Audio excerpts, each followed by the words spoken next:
আমিনা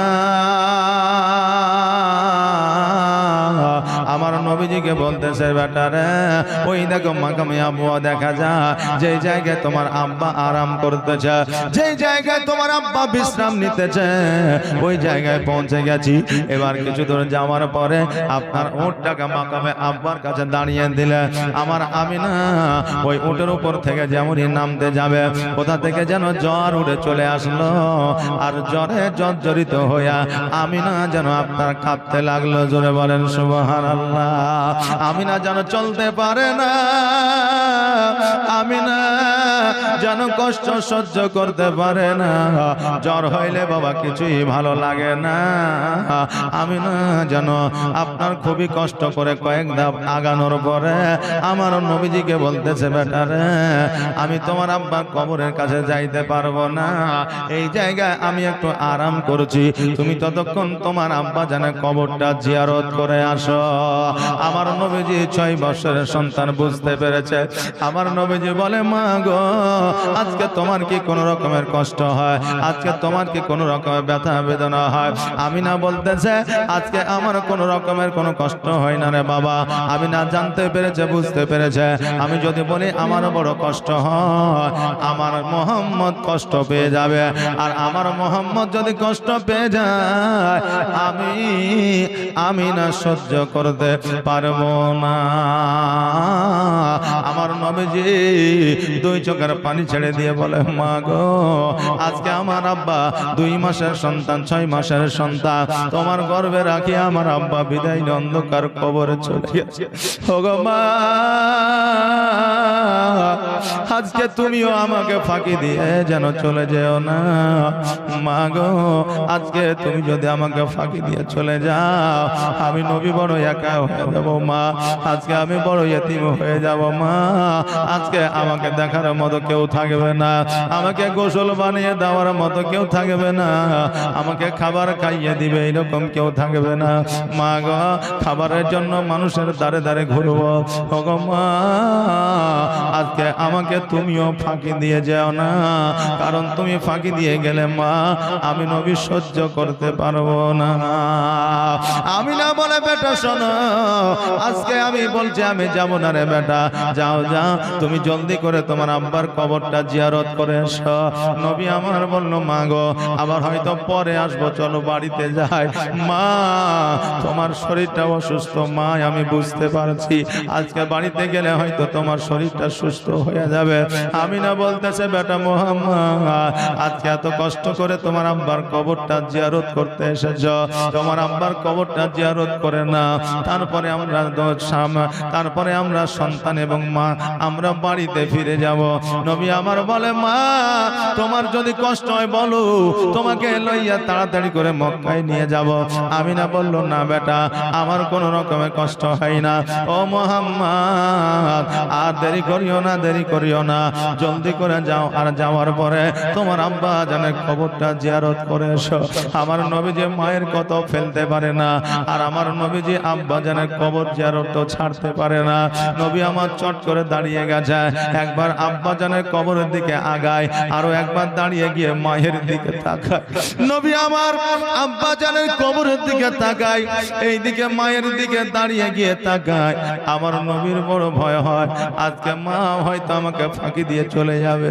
নবী আমার গোটে গোটে পায়ে আব্দুল্লাহ রাদিয়াল্লাহু তাআলা আনহুর কবরের কাছে যাইয়া আমার নবীজির আব্বা জানের সঙ্গে যেন কথা বলতেছে। এইদিকে আমার আল্লাহ ডাক দেয় ইসরাইল আর দেরি করিও না, দেরি করিও না, জলদি করে মা আমিনার কাছে যা, আর আমিনার জানটাকে তুমি কবজ করে নিয়ে আসো।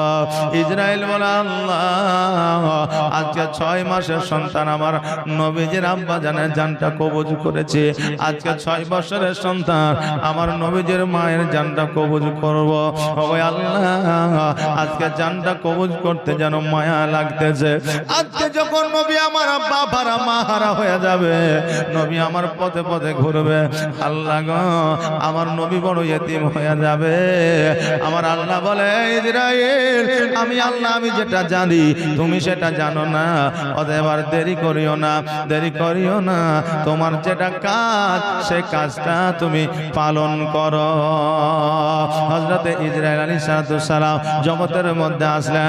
আমিনা রাদিয়াল্লাহু তাআলা আনহার সম্মুখে বাবা দাঁড়িয়ে গেলেন। আমিনা দুই চোখের পানি ছেড়ে দিয়ে বলছে, ইসরাইল, আমার সম্মুখে এসেছো কারণটা কি? আমার জিবরাইল বলে, আমিনা, তুমি কি বুঝতে পারো না, বুঝতে পারো না? আমার আল্লাহ তোমার জানটাকে নিয়ে যেতে বলেছে। আমিনা বলে, ইসরাইল, তবে আর দেরি কিসে? জলদি করে আমার প্রাণ পাখি নিয়ে যাও, নইলে আমার বেটা মোহাম্মদ যদি চলে আসে আমার জানটা নিয়ে যেতে দেবে না। আর যদি আমার সন্তান আমার কাছে চলে আসে আমিও প্রাণটা নিয়ে যেতে দেব না। অতএব আমার নবী আসার আগে আমার জানটাকে তুমি নিয়ে যাও, আমার নবী আসলে তোমাকে ছাড়বে না। জোরে বলেন সুবহানাল্লাহ। আমার মা আমিনা রাদিয়াল্লাহু তাআলা আনহার জানটাকে যেন নিয়ে চলে গেল। বলেন, ইন্না লিল্লাহি ওয়া ইন্না ইলাইহি রাজিউন। বাবারে, আজকে মা আমিনা নবী মুস্তাফার মা যদি বাড়ি থেকে বাইর হয় মাকামে আব্বা ইন্তেকাল করতে পারে, যে জায়গায় মওত হওয়ার কথা ছিল সেই জায়গায় মওত হইল না। মক্কা ছেড়ে মাকামে আব্বায় মওত হলো, যেই জায়গায় স্বামীর মওত হয়েছিল। আরে বাবা, আমাদেরও ঠিক অনুরূপ ওই রকমই হবে। আমাদের যার যেখানে মওত আছে তার সেখানে মওত হবে। কারো যদি আমেরিকায় মওত থাকে, যেমন করে হোক আমেরিকায় পৌঁছে যাবে। কারো যদি চেন্নাইয়ে মওত থাকে, যেমন করে হোক চেন্নাইয়ে মওত হবে। আমার যদি মুর্শিদাবাদে মওত থাকে, মুর্শিদাবাদে মওত হবে। আর যেখানে আমার আল্লাহ মওত লিখেছে তার সেখানে মওত হবে, একটু এদিকে ওদিকে যাবে না। এই জন্য বলছেন, কোন জমিনের মাটি আমার হবে গোরস্থান, কোন জমিনের মাটি আমার হবে গোরস্থান। কাদের চোখের জলে আমি, কাদের চোখের জলে আমি পাইব পরিত্রাণ, কোন জমিনের মাটি আমার হবে গোরস্থান, কোন জমিনের মাটি আমার হবে গোরস্থান। কার কাঁধে চড়ে আমি কবর দেশে যাব, জানি না কার মোনা যাতে খোদা রহম পাব।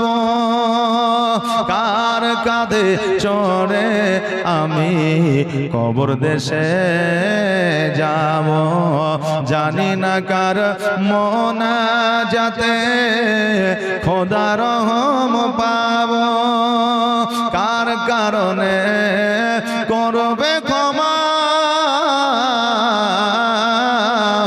কার কারণে করবে ক্ষমা আল্লাহ মেহেরবান।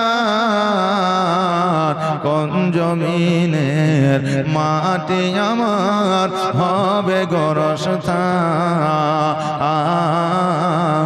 কোন জমিনের মাটি আমার হবে গোরস্থান। কাদের চোখের জলে আমি পাইব পরিত্রাণ, কোন জমিনের মাটি আমার হবে গোরস্থান। আল্লাহুম্মা সাল্লি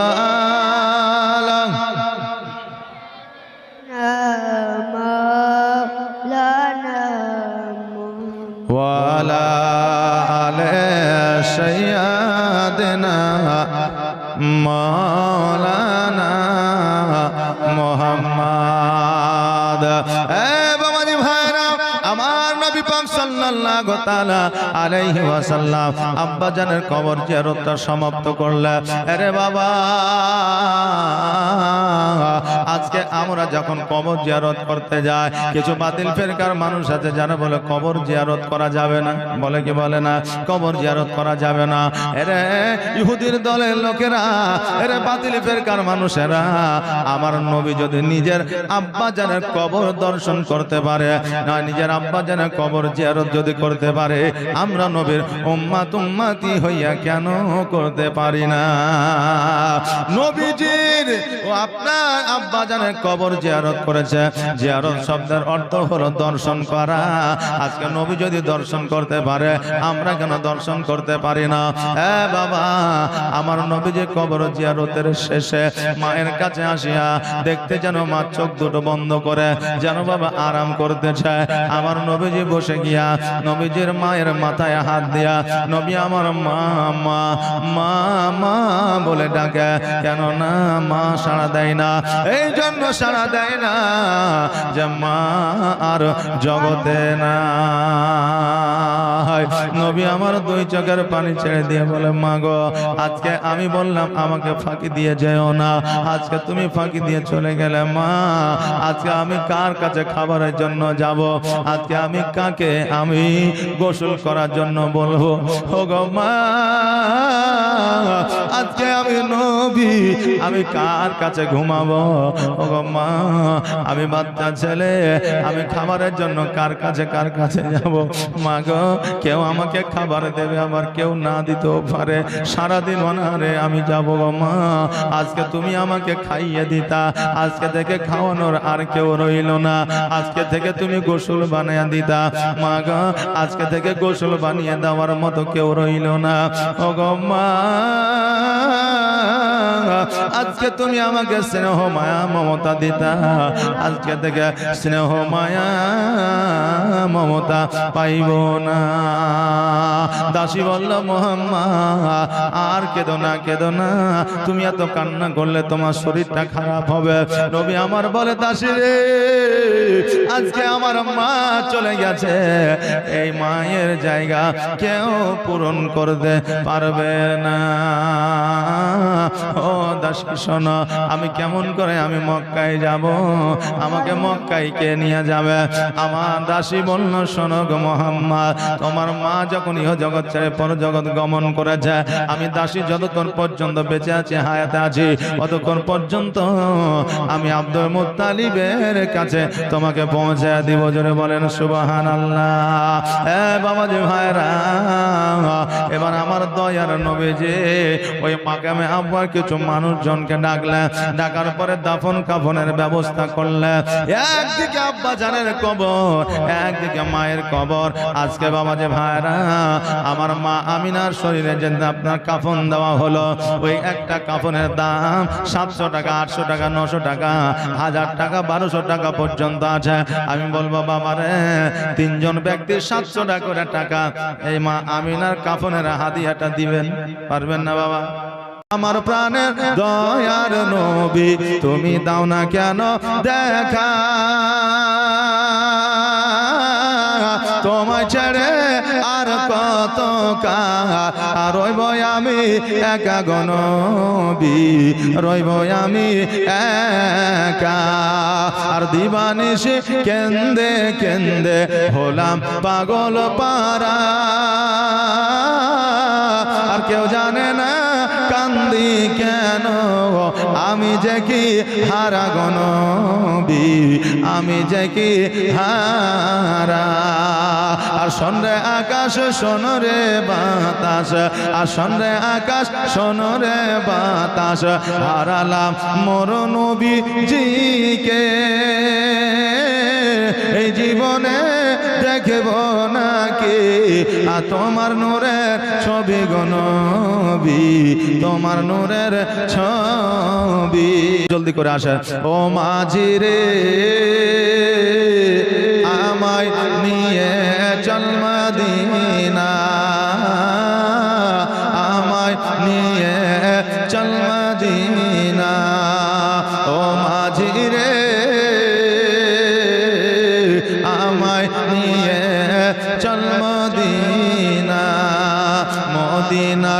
মাটিতে মরুর বালিতে আছেন মোর নবীজি ওই ঠিকানা আমায় নিয়ে চল মদিনা ও মাঝি রে আমায় নিয়ে চল মদিনা আমায় নিয়ে চল মদিনা আর কলমা দরুদ লয়ে মুখে নবীর ওয়াজুদ লয়ে হাতে আমি যে হয়েছি রওয়ানা সোনার মদিনা দয়ার মদিনা দয়ার মদিনা সোনার মদিনা ওই দেখো জঙ্গলে শুয়ে আছে নবীর দিবানা বাঘ বলে আমি তোমায় যে খাবো না জোরে বলেন সুবহানাল্লাহ ওই দেখো জঙ্গলে শুয়ে আছে নবীর দিবানা বাঘ বলে আমি তোমায় যে খাবো না কেন না তুমি যে সাফিনা দিবানা নবীজির দিবানা কলমা দরুদ লয়ে মুখে নবীর ওয়াজুদ লয়ে হাতে আমি যে হয়েছি রওয়ানা সোনার মদিনা দয়ার মদিনা দয়ার মদিনা সোনার মদিনা বাবা রে ভাইরা আমার মা আমিনা রাদিয়াল্লাহু তাআলা আনহার যেন কাফন দাফনের ব্যবস্থা করে আমার নবীজি যেন কাঁদতে কাঁদতে উটের পৃষ্ঠে চেপে গেছে উটের পৃষ্ঠে চেপে যাওয়ার পরে একবার মায়ের কবরের দিকে তাকায় একবার সামনের দিকে তাকায় দুই চোখের পানি ছেড়ে দিয়ে যেন কান্দে নবী আমার যেন গুটি গুটি পায় উটকে নিয়ে আপনার চলতে থাকে এইদিকে যখন মক্কায় পৌঁছে গেল আমার নবীজি কাবা ঘরে হিনান দিয়ে বসে আছে উটের পৃষ্ঠে থেকে আমার নবীকে যেমনই নামিয়ে দেওয়া নবী আমার দৌড়াতে দৌড়াতে গিয়া আব্দুল মুত্তালিবের বুকের মধ্যে ঢুকে গিয়া যেন বাবা অজানা নয়নে কাঁদতে শুরু করেছে দাদা গো আমার মা আসলো না আমার মাকে নিয়ে আসতে পারলাম না ও গো দাদা আমার মা আর না আমার মা ইন্তেকাল করেছে ইহ জগৎ ছেড়ে পর জগৎ গমন করেছে যেমন এই কথা বলা আব্দুল মুত্তালিব অঝর নয়নে কান্না করতে আরম্ভ করলে আব্দুল মুত্তালিব বলে ভাই রে তুমি এইভাবে কান্না করিও না এইভাবে যদি কান্না করো আজকে তোমার শরীরটা খারাপ হবে দুর্বল হয়ে যাবে এত কান্না ভালো না তবে বাবা রে আমার নবীর কান্না আর আমাদের কান্না কি সমান আমরা তো বুক বানিয়ে কাঁদি নাকি আহারে চলে গেল আহারে মরে গেল বলে কি বলে না তারপরে আবার অনেকে আছে আল্লাহকে গালিগালাজ দিয়েও কাঁদি এরকম বান্দা নাই আছে যে আল্লাহ এই কি ছিল আমার কপালে এই কাজ কেন করলে তুমি তোমার যদি ক্ষমতায় থাকলে পাওয়ার থাকলে আমার কথা কেন শুনলে না এইরকম বাজে কথা বাজে মন্তব্য করে আল্লাহকে বলে আরে বাবা এগুলো আপনার গুনাহ হয়ে যাবে এর জন্য আপনার মুর্দা ব্যক্তি ভালোবাসার মানুষটার প্রতি আযাব শুরু হয়ে যাবে এখন আমার মা বোনেরা কান্নাও করে আবার কাজও করে হয়তো বাড়িতে কেউ মারা গেল মায়ের দেশে বা বাপের দেশে এবার ফোন এসেছে হ্যালো তোমার চাচি মারা গেছে তখন মায়েরা কি করে পরে আমার চাচি মরে গেছে বেটিরে ওই দেখ আমার খাঁচাতে মুরগির ডিম গিলে আছে তুলে রাখিস এদিকে চাচি মারা গেছে কাঁদছে আবার বলছে চারটা পান বানিয়ে দেয় কারণ পান খাইতে হবে রাস্তাতে মানে কান্না চলছে কথাও চলছে কথা বুঝলেন না এর এখন মডেল কান্না হচ্ছে এদের মডেলিং কান্না বুঝতে পারলেন এর কান্না শুনতে পাবেন আবার যদি কোনো কথা থাকে তাও শুনতে পাবেন আমার মা বোনেরা শরীয়তের মধ্যে এরকম কান্না নাই কান্দলে হলে চোখ দিয়ে অস্ত্র ঝরে যাবে কোরআন তেলাওয়াত করবে যদি অতি কান্না যদি আসে জোরে একটু হাও করে মাও করে করে কাঁদবে, একটু আওয়াজ দিয়ে কাঁদবে, কিন্তু কোন রকমের সুর দিয়ে কাঁদা যাবে না, কোন রকম কোকিল কণ্ঠ দিয়ে কাঁদা যাবে না, কথা বলতে বলতে কাঁদা যাবে না। আর মুর্দার জন্য দোয়া থাকবে। আমার মায়েদেরকে যত বলবে এই কথা কানে যাবে না, সুর করে না কাঁদলে তাদের কান্নাই হবে না। কথা বললেন না, এরা সুর করে না কাঁদলে এদের কাঁদা হবে না, কান্না আসবে না। এই আমার মা বোনেরা, কান্না হলো কেউ যদি আপনার আত্মীয় মরে যাও, কান্নার শরীয়তে কান্নার বিধান হলো তোমার চোখ দিয়ে পানি ঝরবে, আর হাতে কোরআন থাকবে, কোরআন না থাকলেও দোয়া থাকবে, আর কালেমা শাহাদাত থাকবে। ওরে আমার মা বোনেরা, এইভাবে যদি কান্না করো তোমার আত্মীয় স্বজনের ভালো হবে। জোরে বলেন সুবহানাল্লাহ। আব্দুল মুত্তালিব বলে, ভাই তুমি এইভাবে কান্না করিও না রে ভাই, এইভাবে যদি কান্না করো তোমার শরীরটা খারাপ হয়ে যাবে। আমার আব্দুল মুত্তালিব আমার নবীজিকে বাড়িতে নিয়ে যাইয়া খুবই কষ্ট করিয়া অনেক বুঝাইয়া কিছু খাবার খাওয়ালেন। এবার রাত্রি বেলায় বিছানায় নিয়ে শুয়ে আছে। আব্দুল মুত্তালিব লক্ষ্য করে দেখে, যখনই লক্ষ্য করছেন তখনই কান্না করছেন, যখনই লক্ষ্য করছেন তখনই কান্না করছেন। আমার আব্দুল মুত্তালিব বলে, ভাই তুমি এইভাবে কান্দিও না রে ভাই, তুমি যদি এইভাবে কাঁদো আজকে তোমার কান্নার কারণে তোমার শরীরটা অসুস্থ হয়ে যাবে। আরে ভাই আজকে তোমার মা নাই তো কি হয়েছে, আজকে আমি আব্দুল মুত্তালিব যতদিন পর্যন্ত বেঁচে আছি আজকে তোমার কোনো অসুবিধা হইতে দিব না। নবী আমার বলেছে, দাদা গো আমি জানতে পারছি, বুঝতে পারছি তুমি আমাকে অনেক ভালোবাসো, কিন্তু মায়ের যে স্নেহ, মায়া মমতা, এই মায়া মমতা কিয়ামত পর্যন্ত কেউ দিতে পারবে না। মায়ের মতো কেউ হয় না রে বাবা, আপন মায়ের মতো কেউ সম্মান, আপন মায়ের মতো কেউ স্নেহ দিতে পারবে না। সৎ মা আসলে পারেও, সৎ মা যদি অনেক স্নেহ মা মমতা দিয়ে যদি ওই সন্তানের কলিজা পূরণ করে দেয়, তবু আপন মায়ের মতো হবে না। ওই মা আপন মায়ের মতো হবে না। সৎ মা বাবা সৎ মাই থাকে, আপন মায়ের মতো হইতে পারে না। হ্যাঁ আমার বাবাজি ভাইরা, আমার নবীজি এই কথা বলতেছে আর কাঁদতেছে, আর আব্দুল মুত্তালিব বারবার বারণ করছে, বাতা তুমি এইভাবে কান্দিও না। রাত্রি অতিবাহিত হয়ে গেল, সকাল হইল। এবার সকাল বেলায় আমার নবীজি চক্ষু খুলেছে, বাইরে এসেছে। বাইরে আসার পরে আব্দুল মুত্তালিবকে বলে, দাদা গো সকাল তো হয়নি, অন্ধকারই তো আছে। আব্দুল মুত্তালিব বলে, পোতা সকাল হয়ে গেছে, সূর্য উঠে গেছে, তবে আজকে তুমি কি তাহলে চোখে দেখতে পাইতেছ না? আমার নবীজি বলে, চাচা, আমার নবীজি বলে, দাদা গো হয়তো তাহলে আমার চোখে কিছু আমি দেখতে পাচ্ছি না, আমার চোখ দুটো মনে হয় অন্ধ হয়ে গেছে, চোখের জ্যোতি হয়তো হারিয়ে গেছে। আব্দুল মুত্তালিব বলে, ভাই আমি আগেই বললাম তোমাকে, তুমি কোন রকম ভাবে কান্না বন্ধ করো, নইলে তোমার অসুস্থতা চলে আসবে। আজকে তোমার চোখের যদি হারিয়ে গেছে, কেমন করে চোখের যদি ফিরে আনবা? আব্দুল মুত্তালিব একটা হাকিমের কাছে নিয়ে গেল। এবার হাকিমের কাছে নিয়ে যাওয়ার পরে এবার ওই হাকিম যখন লক্ষ্য করে দেখলো, দেখার পরে ওই হাকিম বলল, আব্দুল মুত্তালিব এই বাচ্চাটিকে এই জায়গায় রাখিও না, জলদি করে বাড়িতে নিয়ে যাও। কারণ হইল এই ছেলেটা আখেরি পয়গম্বর, এই ছেলেটা ইসলামের প্রচার ও প্রসার করবে, অতএব এই ছেলেটাকে এই জায়গায় রাখিও না, এই ছেলেটার অনেক দুশমন আছে, হয়তো কখন আক্রমণ করে দিবে, অতএব জলদি করে বাড়িতে নিয়ে যাও। বাড়িতে নিয়ে যাওয়ার পরে তাকে রাখো। আব্দুল মুত্তালিব বলে, বাড়িতে নিয়ে যাব ঠিকই, কিন্তু তার চোখটা কেমন করে ভালো হবে? হাকিম বলল, শোনো রে, এই বাচ্চা মুহাম্মদ রাসূলুল্লাহ সাল্লাল্লাহু তাআলা আলাইহি ওয়াসাল্লাম ডাক্তারেরও ডাক্তার, মাস্টারেরও মাস্টার, উকিলেরও উকিল, হাকিমেরও হাকিম। আজকে এর চাইতে বড় ডাক্তার জগতে কেউ নাই। এর নিজের থুতু মুবারক চোখে লাগিয়ে দিবে, দেখবে চোখের জ্যোতি ফিরে আসবে। আব্দুল মুত্তালিব আমার নবীজিকে নিয়ে আসলেন। নিয়ে আসার পরে এবার যখন বাবা ঘরের মধ্যে আসিয়া নবীজির থুতু মুবারক যখন চোখে লাগিয়ে দিলেন, বলে নবী গো এবার আস্তে আস্তে চোখ দুটা খুলে, যেমন চোখ দুটা খুলেছে আমার নবীজি বলতেছে, দাদা গো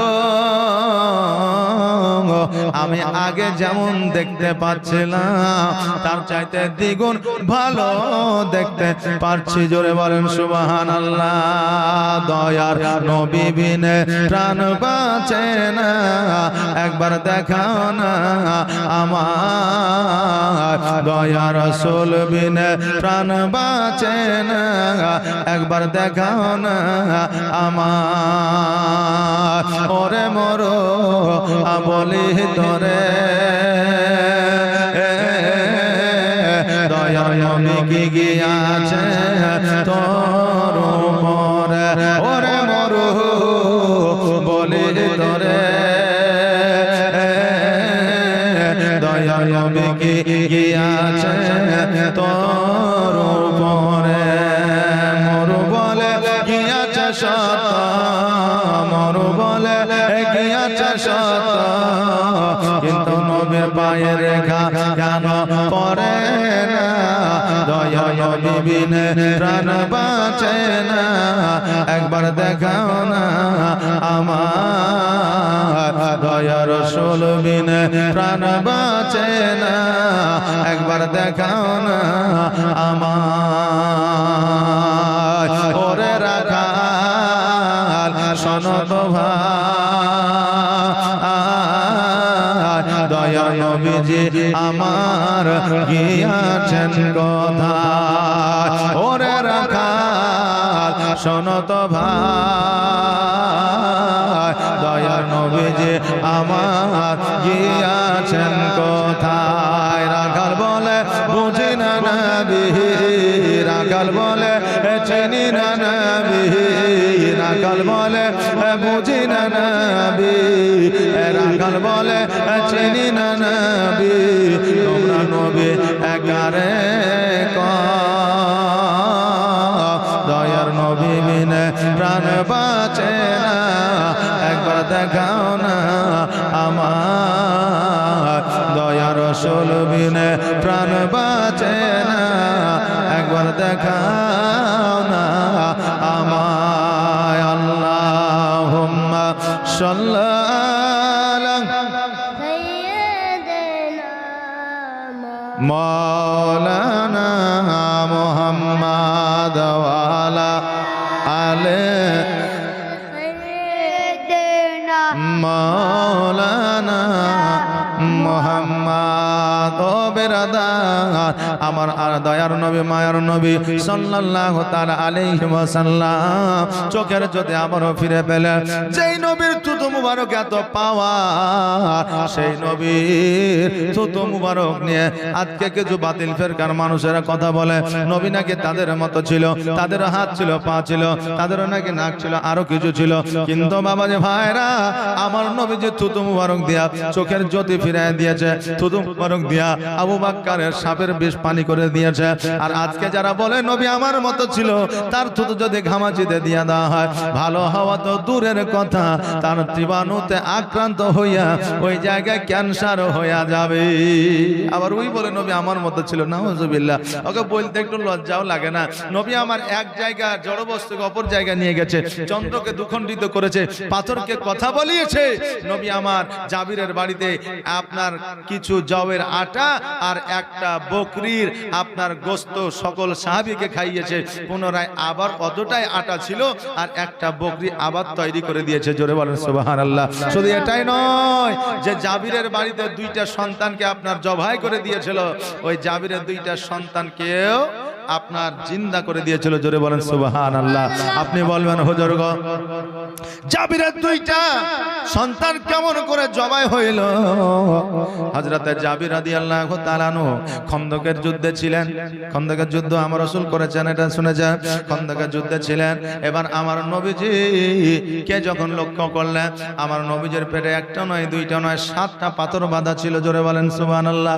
পাথর কেন বাঁধা থাকতো? আজকে ওই পাথর এই জন্য বাধা থাকতো খিদার কারণে। আমার নবী যে পাথর বেঁধে থেকেছিল আজকে থেকে 1446 হিজরি আগে। আর এখন আমরা অনলাইনের মধ্যে দেখছি, ফেসবুক টুইটারে দেখছি, আজকে সিরিয়ার মানুষেরা পেটে পাথর বেঁধে আছে। জোরে বলেন সুবহানাল্লাহ। আমার নবীর পেটে যখন পাথর দেখে নিল, এইদিকে জাবির কিন্তু বাড়িতে আসলো। বাড়িতে আসার পরে বলল, ওরে আমার গিন্নি, ওরে আমার বিবি, বাড়ি থেকে কিছু খাবার আছে? বলে হ্যাঁ আছে। কিছু জবের আটা আর একটা বকরি আছে। বলে কেন? বলে নবীজিকে দাওয়াত করে খাওয়াইতাম। বলে নবী যখন আসবে তো নবীকে দাওয়াত দিয়ে দাও। আদরের বকরিটা ছিল, কেটে দিব। জবের আটা হয়তো 4টা রুটি হবে, খাওয়াইয়া দিব, আমরা না হয় না খাবো। এবার আমার নবীজিকে বলছে, ইয়া রাসূলুল্লাহ, ইয়া হাবিবাল্লাহ, নবী গো বেয়াদবি মাফ করবেন ইয়া রাসূলুল্লাহ, আমার বাড়িতে আজকে আপনার দাওয়াত রইল। নবী আমার আলহামদুলিল্লাহ বলে দাঁড়িয়ে গেলেন আর আওয়াজ দিয়ে বলে, রে আমার সাহাবীরা, তোমরা যতজন আছো তোমাদের সকলের দাওয়াত জাবিরের বাড়িতে রইল। জোরে বলেন সুবহানাল্লাহ। জাবিরের মনটা ধুক ধুক করছে যে মাত্র 4টা রুটি এতগুলো সাহাবী কেমন করে খাবে আর কেমন করে খাবো। এবার বাড়িতে আসলো। বাড়িতে আসার পরে এবার বিবিকে বলল, বিবি এই ব্যাপার, আমি দিলাম দাওয়াত হুজুরকে, হুজুর দিল সকল সাহাবীকে। আমার হযরতে জাবিরের বিবি বলল, স্বামী গো, দাওয়াতটা আপনি দিয়েছেন না আমার নবী দিয়েছে? বলে নবী দিয়েছে। তো দাওয়াত আপনি নবীকে দিয়েছেন, নবীর সম্মান আপনি করবেন, আর নবী যাদেরকে দাওয়াত দিয়েছে নবীজি তাদের সম্মান করবে। জোরে বলেন সুবহানাল্লাহ। আরে বাবা, যদি আপনার দিনদার স্বামী হয়, দিনদার পরেশগারী স্ত্রী হয়, কারণ আমার আল্লাহ বলেছেন, ওয়া খালাকনাকুম আজওয়াজা, পৃথিবীর মধ্যে আমি যাহা কিছু তৈরি করেছি জোড়া জোড়া, আসমান তৈরি করেছি তো জমিন তৈরি করেছি, নারী তৈরি করেছি তো পুরুষ তৈরি করেছি, জিন তৈরি করেছি তো ইনসান তৈরি করেছি। জি, ওয়া খালাকনাকুম আজওয়াজা, যাবতীয় যাহা কিছু তৈরি করেছি জোড়া জোড়া করেছি। এক কথায় আপনার যে বিয়ে হবে কার সঙ্গে, এটা তখনই মিলাই দিয়েছে যখন আপনার রূহকে তৈরি করা হয়েছে। জোরে বলেন সুবহানাল্লাহ। যেমন আপনি হবেন আপনার বিবিও তেমনই হবে, এর মধ্যে কোনো পার্থক্য থাকবে না। এটা আমার কথা নয়, এটা হচ্ছে কোরআনের কথা, আর কোরআন কখনো মিথ্যা হবে না। এ বাবাজি ভাইরা, ওই আমার মা বোনেরা, এইদিকে জাবির বাড়িতে আসলো। আসার পরে এবার বললো, তাহলে বকরিটাকে জবাই করি। এবার বকরিটাকে হালাল করলো। হালাল করার পরে খালিয়া নিল, গোস্ত রেডি হয়ে গেল। জবের আটাগুলোকে আপনার তৈরি করছে। এইদিকে 2টা সন্তান ছিল, একটা ইব্রাহিম আর একটা আহমদ। এবার 2 সন্তান, একটা সন্তান দেখা যায় আপনার ছাগলটা হালাল করা। আমাদের কুরবানির সময় বাচ্চাদেরকে নিয়ে যায় না, দেখেন না, দেখে একটা বাচ্চা দেখেছে। এবার আরেকজন বাচ্চা সেই সময় ছিল না, আসার পরে বলছে, হ্যাঁ বেটা, ভাই শোনো, আব্বা যে বকরিটা জবাই করলো, হালাল করলো, কেমন করে করলো? বলে দেখবি? বলে হ্যাঁ। বলে এই জায়গায় দাঁড়া। ওই ছোরা কান নিয়ে এসেছে, ওই বাচ্চাটাকে শুইয়াছে। এবার শোয়ানোর পরে ওই ছোরা কান আর গলাতে চালিয়ে দিয়েছে। বলেন জিন্দা থাকবে না মুর্দা হবে? কোনটা? মুর্দা হবে। ছোরা যখন চালিয়ে দিয়েছে, দেখছে যেন ভাই আর বেঁচে নাই, মারা গেছে। এবার বাপ মা যখন জানতে পারলো আমার সন্তানকে কেটে দিয়েছে, এবার জাবির বলতেছে, বিবিরে কান্না করিও না, এই বাচ্চাটিকে এই জায়গায় ধরে একটা জায়গায় গুপ্ত জায়গায় রেখে দাও। আর নবী যদি জানতে পারে দাওয়াত খাবে না, আর নবী ক্ষুধার্ত থাকলে আমরা সহ্য করতে পারবো না। জোরে বলেন সুবহানাল্লাহ। নিজের সন্তানকে নিজের মনের মধ্যে পাথর বেঁধে নিয়ে একটা জায়গায় কন্যারে আপনার ঢাকা দিয়ে দিলেন যাতে জানতে না পারে। এবার এই ছেলেটা যেটা বেঁচে আছে সে হয়তো নবীকে বলে দিবে, যাতে না বলে দেয়। এই জন্য বাচ্চাটাকে বলছে, বাবা শুনো, কিছু কথা আছে। কিন্তু বাচ্চা মনে করছে আমাকে ধরতে পারলে মারবে। বুঝলেন না? বাচ্চা যদি অন্যায় করে, বাপ যদি আদর করে ডাকে, তাও বাচ্চার ভয় থাকে না? জি থাকে। বাচ্চাকে ডাকে কিন্তু আসে না। বাচ্চাকে যতবার ডাকে তত দূরে যায়। এই করতে করতে ছাদের উপরে উঠে গেছে। এবার বাচ্চাকে বললো, বাপ নামো, নামে না। এবার যখন ওই ছাদের উপরে তার বাপু উঠে গেল, ওই বাচ্চাটা উপর থেকে নিচে লাফ মেরে দিল। আর যেমনই নিচে লাফ মেরে দেওয়া, ওই বাচ্চাটা বুক পাড়া দিয়ে পড়ে, মুখ দিয়ে রক্ত ওঠে, কলিজা ফেটে গিয়ে ওই জায়গায় ওই বাচ্চাটিও মৃত্যুবরণ করলো। ওই বাচ্চাটিকে নিয়ে এসে আর একটা বাচ্চার কাছে আপনার শোয়া দিল, যাতে নবী জানতে না পারে। আর নবী জানতে পারলে খানা অনুষ্ঠান বন্ধ হয়ে যাবে। নবী আমার কি জানে না, নবী আমার গায়ের সংবাদ দেনেওয়ালা দাতা নবী।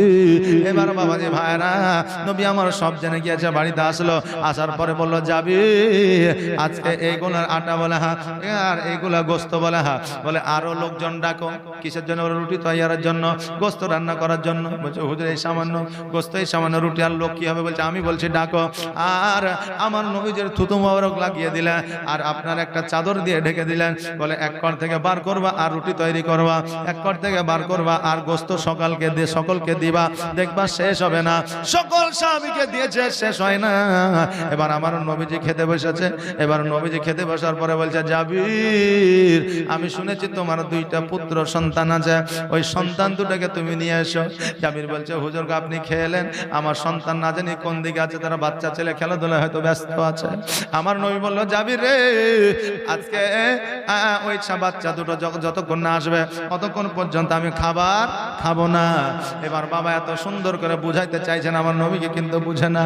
হঠাৎ করে মা জননী দুই চোখের পানি ছেড়ে দিয়ে কেঁদে কেঁদে বলছে হুজুর গো এই অবস্থা, কারণ মা সন্তানের ব্যথা চেপে রাখতে পারে না। মা কাঁদতে কাঁদতে বলছে হুজুর এইরকম অবস্থা, জানিয়ে দিলে হয়তো আপনি খাবেন না, সাহাবীরা খাবে না, এই জন্য আপনাকে জানাইনি। আমার নবীজি বলল যাবি, তোমার দুই সন্তান মৃত্যু কে তোমাকে বলেছে? বলে আমরা নিজে দেখেছি। বলে একবার ডেকে নিয়ে এসো দেখি। এবার ওই জাবির যখন বাচ্চার কাছে যায়, চাদরখানা হঠাৎ দেখছে যেন বাচ্চা মারা যায়নি, যেন বাবা নিদ আছে, ঘুমে আছে। জোরে বলেন সুবহানাল্লাহ। বাচ্চা দুটোকে ডেকে নিয়ে আসলেন আমার নবী। নিয়ে আসার পরে দুই পাঁজরে বসালেন, দুই পার্শ্বে বসানোর পরে খাওয়া দাওয়া করলেন। আপনার ওই যে বকরিটা হালাল করেছিল, ওই বকরিটাকে আবার জিন্দা বানিয়ে দেওয়া হলো। জোরে বলেন সুবহানাল্লাহ। আর যে আটাগুলো ছিল, ওই জবের আটাগুলো আপনার অতটাই ছিল, বাড়নি কমেও যায়নি। এর জন্য বলছেন হযরত জাবির হয়ে হাজির নবীজির কাছে, দেখে নজরে তার উদরে পাথর বাঁধা আছে। জোরে বলেন সুবহানাল্লাহ। দেখে নজরে তার উদরে পাথর বাঁধা আছে। ও গো যাহার হাতে, ও গো যাহার হাতে দো জাহান খাজনার চাবি, কয়েক দিন ধরে অনাহারে আছেন মোর নবী, কয়েক দিন ধরে অনাহারে আছেন মোর নবী। ও গো দাওয়াত বলে জাবির চলে আপন বাড়ির পানে, আর নবী আমার দিলেন খবর সাহাবাদের কানে। ও গো দাওয়াত খেতে, ও গো দাওয়াত খেতে হবে যেতে ওই জাবিরের বাড়ি, কয়েক দিন ধরে অনাহারে আছেন মোর নবী। ও গো দাওয়াত বলে জাবির চলে আপন বাড়ির পানে, আর নবী আমার দিলেন খবর সাহাবাদের কানে। এইদিকে জাবির রাদিয়াল্লাহু তাআলা আনহু যেন বাবা বলতেছেন গো বেরিয়ে এসে বলে হেসে, বলছে বেরিয়ে এসে বলে হেসে ও গো মোর স্বামী, যা ঘরে আছে জলদি করে রান্না করি আমি, যা ঘরে আছে জলদি করে রান্না করি আমি। ও গো নূর নবীরে,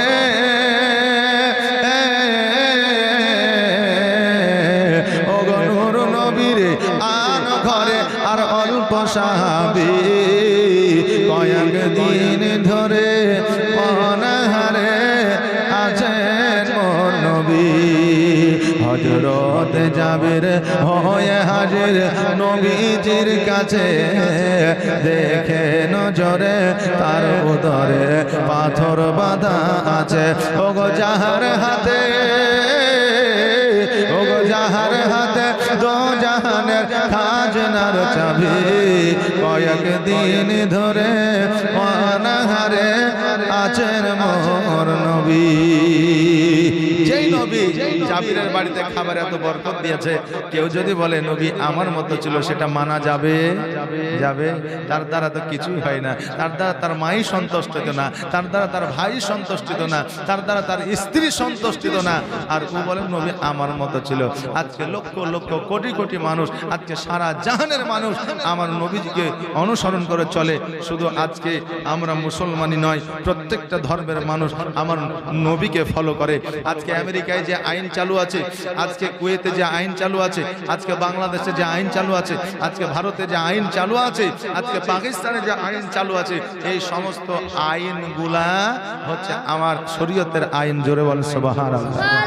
পুলিশি প্রশাসনিক আইন কোথা থেকে পেল? ইসলাম থেকে পেল। বার্ধক্য ভাতা এই কোথা থেকে পেল? আইন থেকে পেল। তারপরে পেনশন এটা কোথা থেকে পেল? আইন, আমাদের শরীয়ত আইন থেকে পেল। এই আইনগুলো তখনকার আমল থেকে ছিল। যুদ্ধের ময়দানে গিয়ে যদি সাহাবী শহীদ হয়ে যেত, তাহলে তার স্ত্রী তার সন্তানদেরকে দেখাশোনার জন্য, খাবার আহারের জন্য তাদের একটা কোটা থেকে, ওখান থেকে কিছু টাকা দেওয়া হতো তাদের সংসার পরিজনকে চালানোর জন্য, অসুখ বিসুখ দেখানোর জন্য, আর ওটাকেই এখন পেনশন বলে চালাচ্ছে। কথা বুঝলেন না? প্রশাসনিক আপনার দায়িত্বে কে ছিল? হযরত উমর ফারুক। এই যে এলাকায় এলাকায় থানা তৈরি করেছিল, একটা তাদের পোশাক তৈরি করেছে, এটা কে করেছিল? হযরত উমর ফারুক। বোঝা গেল যে আপনার এতগুলো আইন আছে, তার মধ্যে 70% আইন আপনার শরীয়ত মোতাবেক আইন এখনো পর্যন্ত ভারতবর্ষে জারি আছে।